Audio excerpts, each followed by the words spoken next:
And so, dear hearts, here we are continuing in this beautiful month of November, focused on being compassionate conduits in the world today. And also celebrating this week our veterans.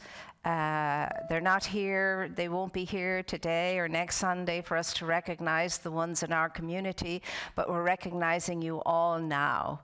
And the beauty of that is, you know, amongst veterans and those who serve in this way, there is a grand universal mixture of people from all cultures, people from all classes and creeds, and a beautiful variety of unity and diversity in that endeavor. So we salute you, and we are very grateful to you, and we thank you for your service to this country and to our world. Please have a wonderful day, and know we love you, appreciate you, and think about you. You are not forgotten. And so, dear hearts, we're continuing in this lovely journey with looking at ourselves as conduits. And as you know, a conduit is you know, an instrument of flow. It's an instrument of flow. And I often think about ourselves as kind of steeped in that amazing grace from which we came and are and continue to be, that beautiful essence of the divine, the divinity of ourselves being the continuum of ourselves and the reality of ourselves. The human aspect of our being is just a temporary, momentary, very tiny drop in our experience of life. And so that's what we're always focused on, those of us that are on a spiritual unfolding quest and self-discovery with a capital S. And so think about a conduit. You go to your faucet, you turn on, you know, the faucet, and out flows water. It is a conduit for water flow. And you never hesitate when you're going to the faucet, you know, when I turn this on, it's going to flow. That's what you are, that's what I am. We're faucets like that. We're faucets of amazing grace, but we have to be turned on in order to pour that grace through. And the way we turn that faucet on is to open ourselves, is to open the outlet to it, so that it can spill through us and add to all the rivers of grace and life and living. It's a beautiful thought. In this week's magazine, or in this month's magazine of the Science of Mind and Spirit, Ernest Holmes has a beautiful article which he wrote on Love Ye One Another is the title. And if you have the magazine, I suggest you take it out and read it, because every month the magazine is dedicated to a topic. And again, this month it is as conduits of compassion.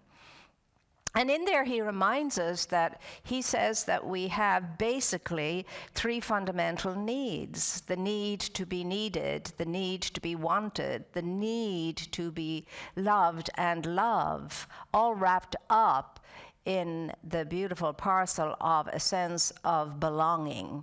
That's what we all need. We need to be needed, we need to be wanted, we need to love and be loved and have a sense of belonging. And, you know, he says for those to be in place, there have to be adjustments made. He said we have to make major adjustments, 4 major adjustments in our lives. We have to look at, number 1, who we are and what we are. Number 2, we have to look at ourselves within the family situation, where we are in that family, what part we play, how involved we are, do we have a sense of belonging, and so on. And then he says society. Who are we in society? How do we show up in society? Where are we in society? Do all of these things show up? Are we having our need to be needed met in all of these areas? Are we having our need to be wanted met in all of these areas? Are we having our need to love and be loved in all of these areas? Do we have a sense of belonging in all of these areas? And then he says, of course, we have the need to know what and who we are in the great universe. The kind of existential awareness of ourselves. And he says if these needs are not met, they can lead to, you know, repressions. We can repress those needs if they're not met. And then that can lead to all kinds of ailments, mentally, physically, spiritually, and emotionally. And then we're not functioning the way we're meant to function. We're not opening that outlet to that amazing grace that fills us. And that amazing grace is nothing more than the essence and the energy of love, life, fullness, and love. And of course, if we don't find that within ourselves, there's no way we know how to open that outlet, you see. So first and foremostly, the journey for this to happen is the journey within ourselves, the journey within ourselves. And it's the longest journey, it seems, even though we're the closest to ourselves than anything else. But you and I have to be willing to make the work, to do the work and to make it happen. And of course, what stops us and blocks us more than anything else is the one thing, this one thing. Fear of change. And even if there's no fear of change, a very dislike of change. Anthony DeMello, in his book on awareness, again, by the way, his book on awareness is simply a retreat he gave to fellow priests at one time. And he says, we have to face it. We don't want change, because if we wanted it, there would be change. And we don't want it because we don't like it. And he says, until we get that, life is not going to change the way it could and evolve the way it could for the better. And he reminds us that even though Jesus brought good news to the people, the good news was rejected. It was rejected because it was new, he says. They didn't want to go for the new, even try the new. Happy with the status quo for some reason. So is what he's saying is that you and I are okay in our misery, that we have attached ourselves to it so much we don't want to change it? Why? Because we're not willing to make the endeavor, make the effort to do what it takes.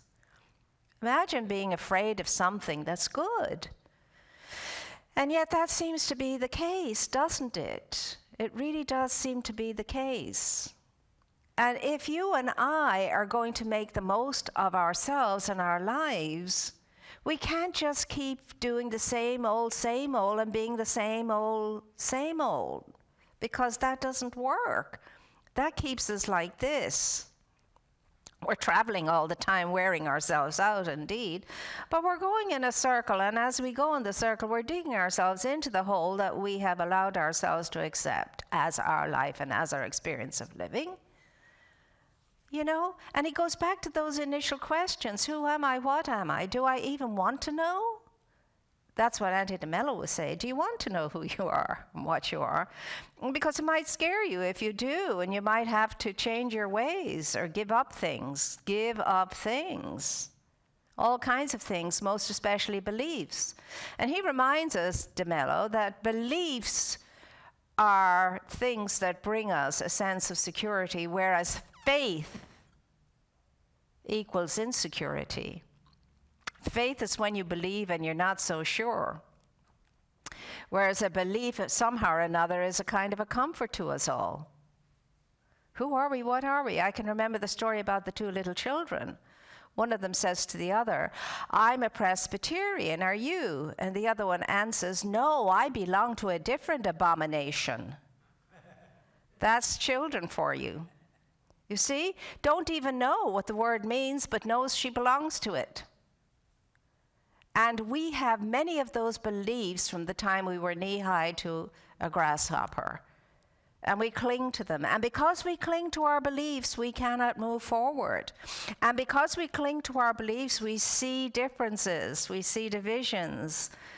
We see very much the them and the us thing. That's what our beliefs do for us, some of them.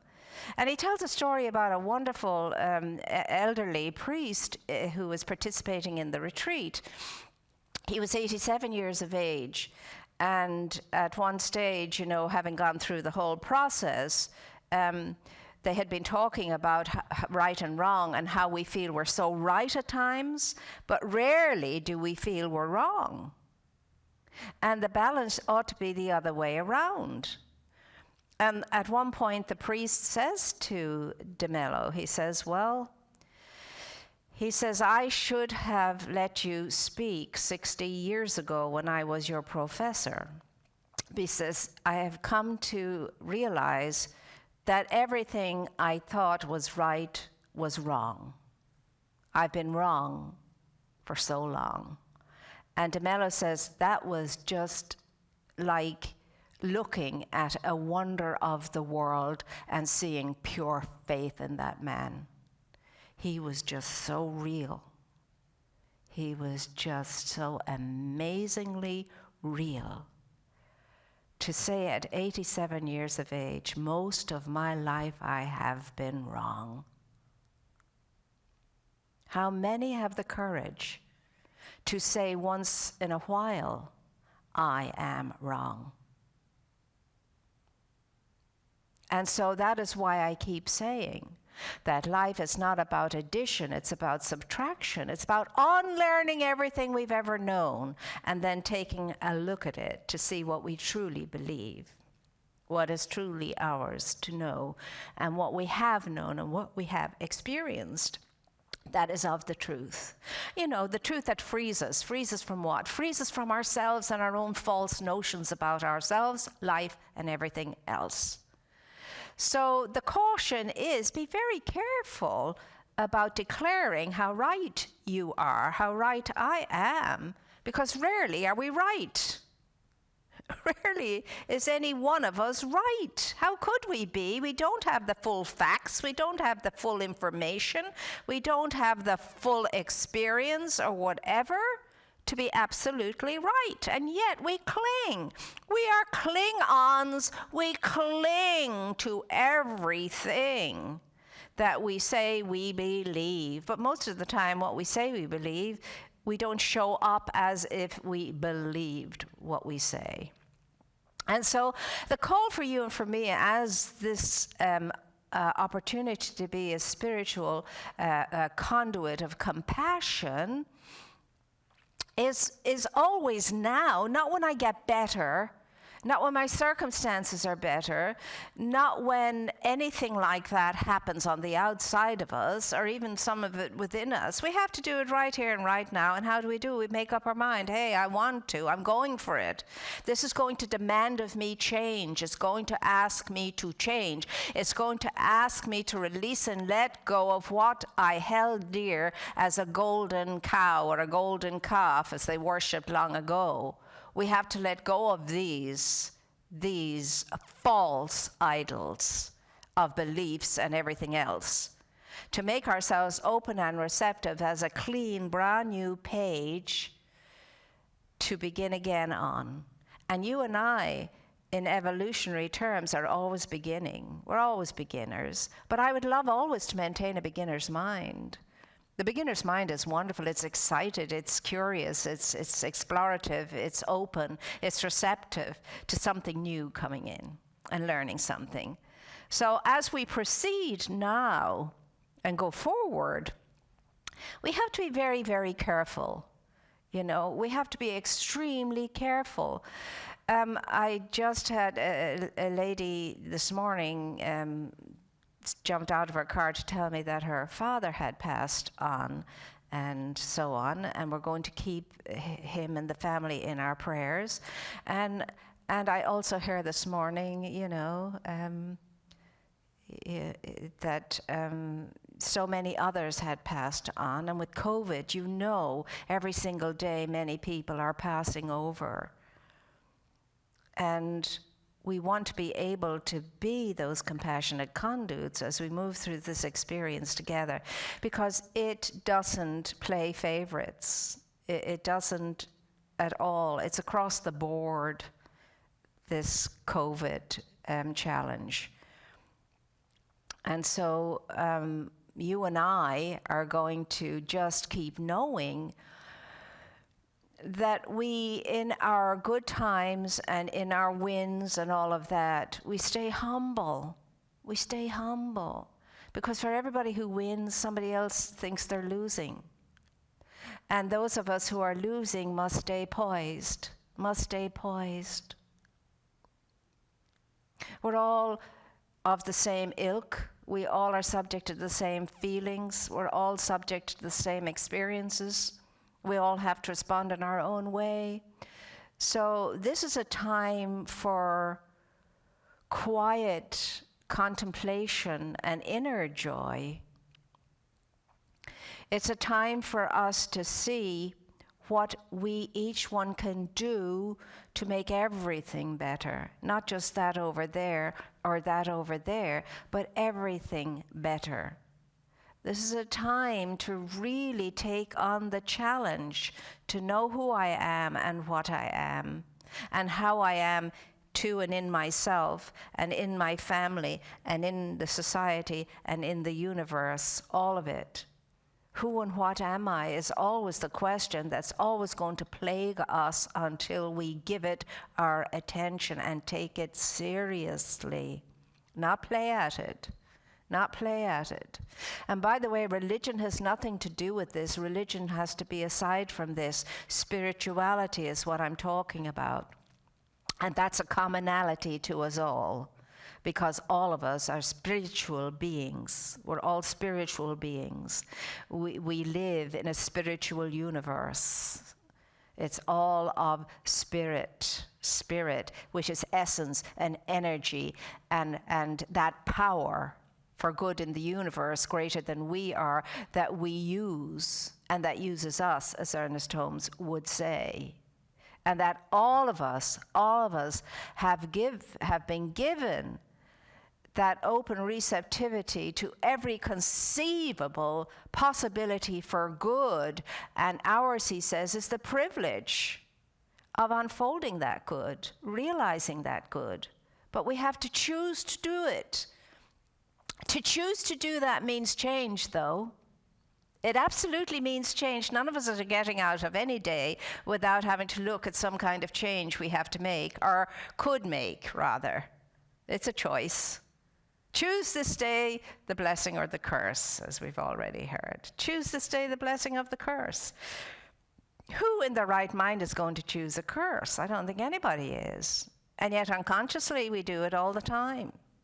And what is the curse? It's that which diminishes us, either as individuals or as a whole global family.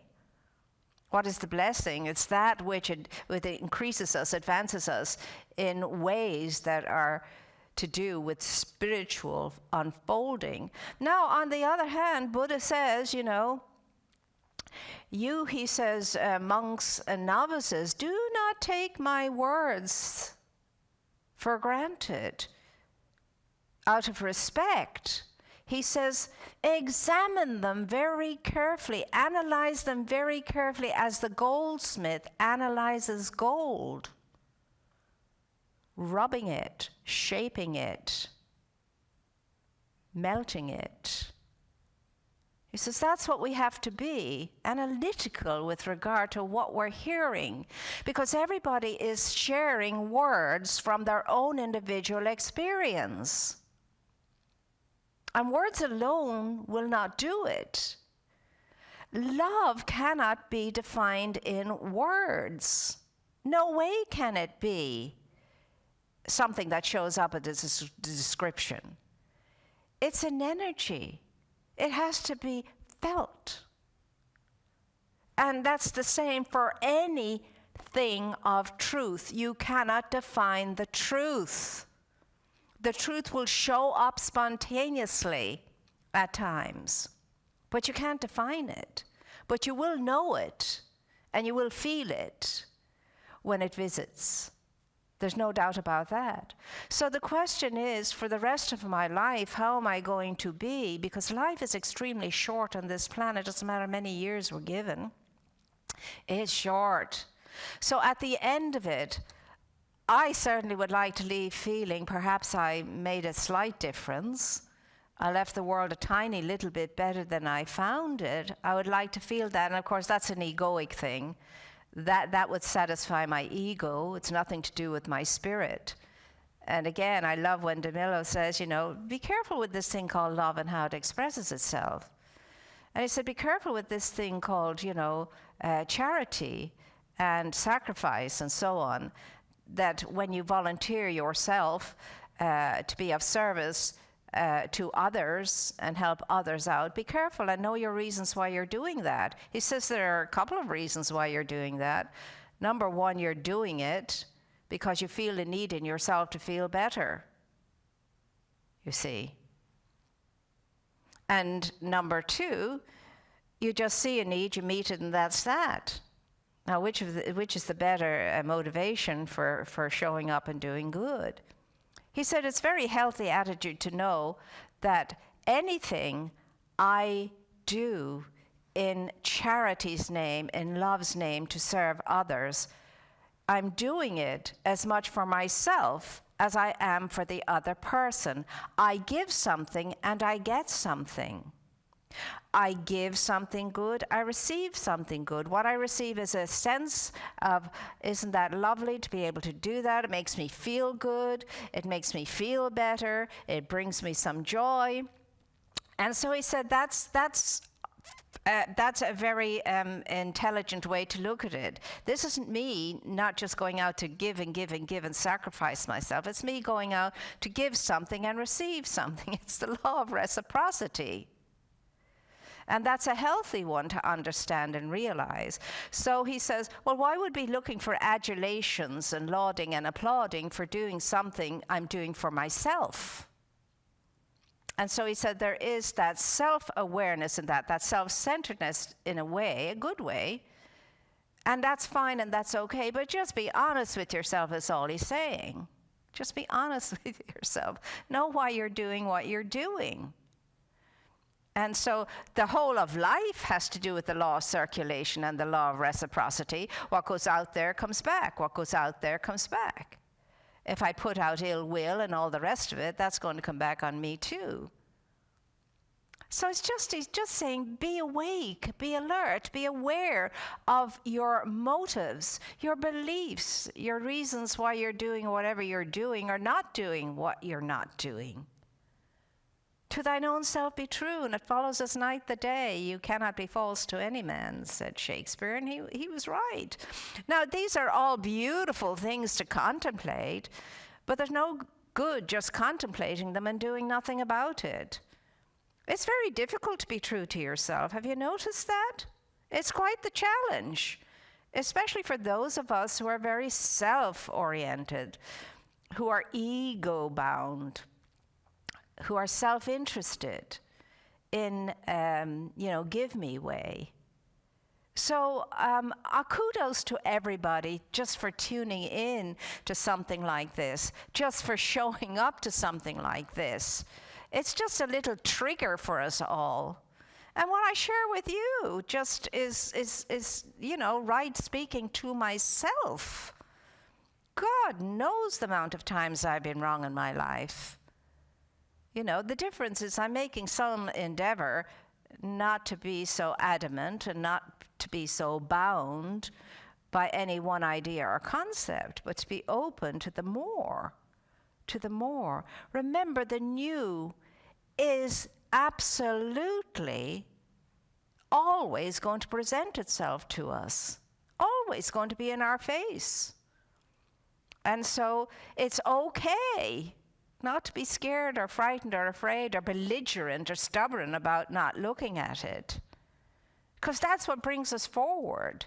And remember, DeMello also says that every new idea was considered blasphemy at one time. Every single new idea was considered to be blasphemy at one time.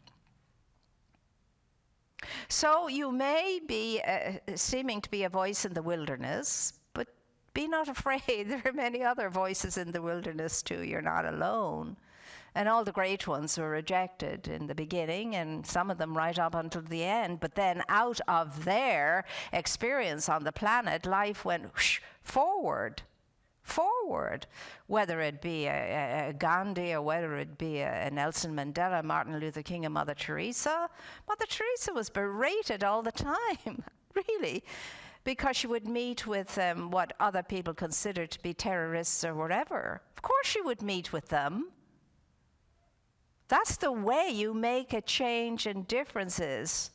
It's the same thing. Poor old St. Francis of Assisi, donkeys years ago, was so frowned upon and berated for meeting up with the Sultan, the Muslim Sultan, at a time when the papal throne was at war with the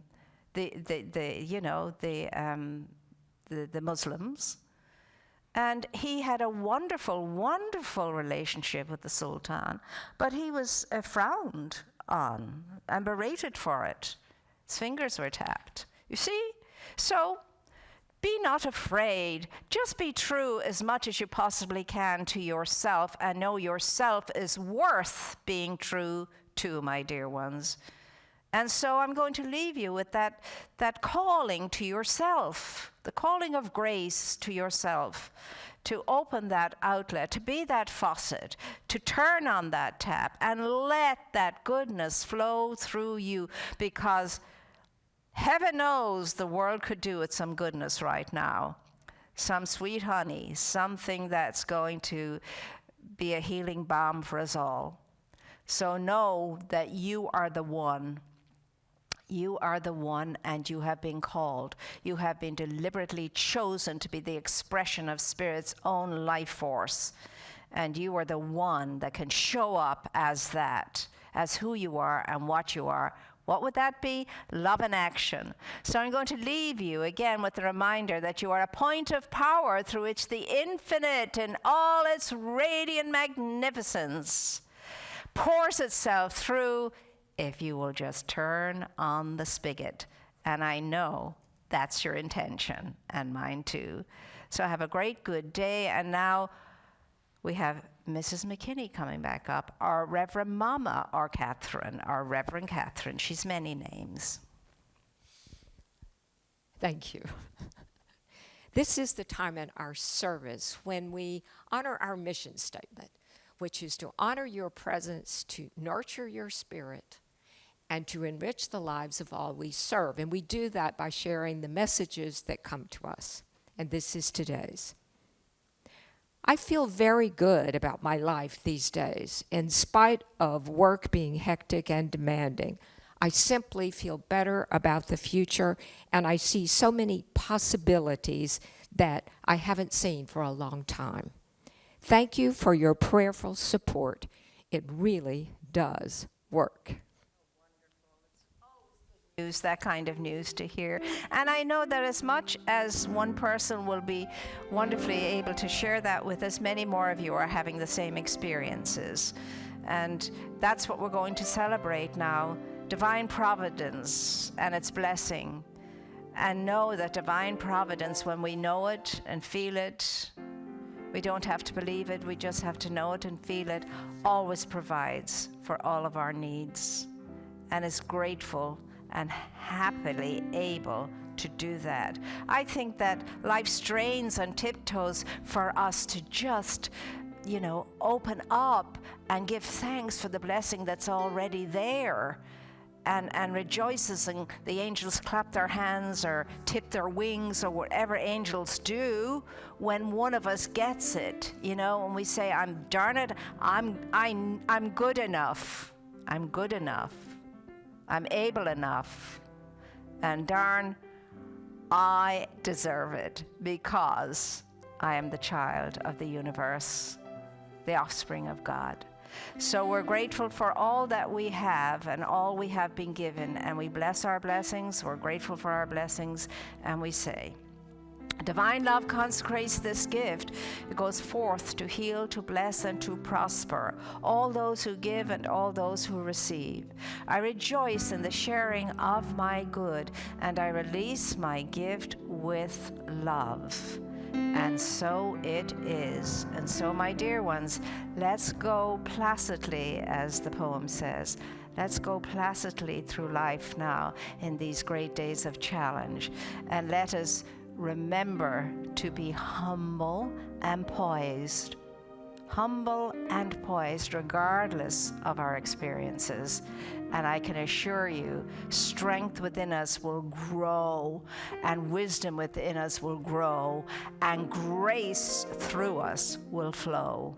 That's what happens when we go calmly, placidly, in poise and humble faith, as we remember that we are children of the universe and part of a global family.